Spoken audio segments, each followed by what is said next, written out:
তীব্র শীতের মধ্যেই বৃষ্টির পূর্বাভাস। ঢাকা সহ সারা দেশেই দিনভর হিমেল হাওয়া। সন্ধ্যা নামতেই আরও জেঁকে বসেছে শীত। বিভিন্ন জেলায় মৃদু শৈত্যপ্রবাহের মাঝে দেশের সর্বনিম্ন তাপমাত্রা রেকর্ড হয়েছে চুয়াডাঙ্গায় 9.8 ডিগ্রি সেলসিয়াস। এ পরিস্থিতিতে বৃষ্টির পূর্বাভাসও দিয়েছে আবহাওয়া অফিস।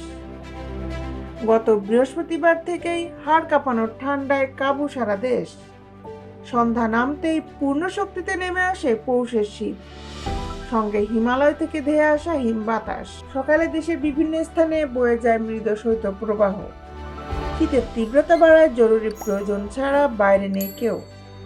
বৃষ্টির সীমা কমে যাওয়ায় অফিসগামী মানুষ এবং স্কুলগামী শিক্ষার্থীদের পড়তে হয় ভোগান্তিতে। নাকাল রাস্তার পাশে থাকা অসহায় ও ছিন্নমূল জনগোষ্ঠীর জীবন। এক টুকরো গরম কাপড় জোটানি অনেকের ভাগ্যে, তাই খড়কুটো জ্বালিয়ে চলে শীত নিবারণের চেষ্টা। খেটে খাওয়া নিম্ন আয়ের মানুষের দুর্ভোগ যেন দেখার নেই কেউ। তবে সন্ধ্যায় আবহাওয়াবিদ মোহাম্মদ ওমর ফারুকের স্বাক্ষর করা বিজ্ঞপ্তিতে জানানো হয়েছে, আগামী রবিবার সন্ধ্যা পর্যন্ত সারা দেশে দিন ও রাতের তাপমাত্রা বাড়তে পারে। যদিও ঘন কুয়াশার কারণে সারা দেশের কোথাও কোথাও দিবাভাগে শীতের অনুভূতি বিরাজ করতে পারে। এতে আরও বলা হয়, এ সময় মধ্যরাত থেকে দুপুর পর্যন্ত সারা দেশে মাঝারি থেকে ঘন কুয়াশা পড়তে পারে। ঘন কুয়াশার কারণে বিমান চলাচল, অভ্যন্তরীণ নদী পরিবহন এবং সড়ক যোগাযোগ সাময়িকভাবে ব্যাহত হতে পারে।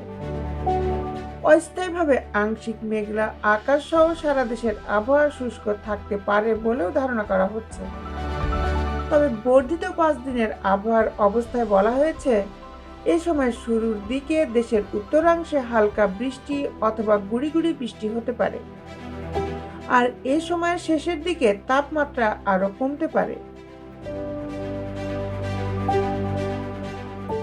দেশ বিদেশের আপডেট নিউজ পেতে আমাদের সাথেই থাকুন। Justice television, Dhaka.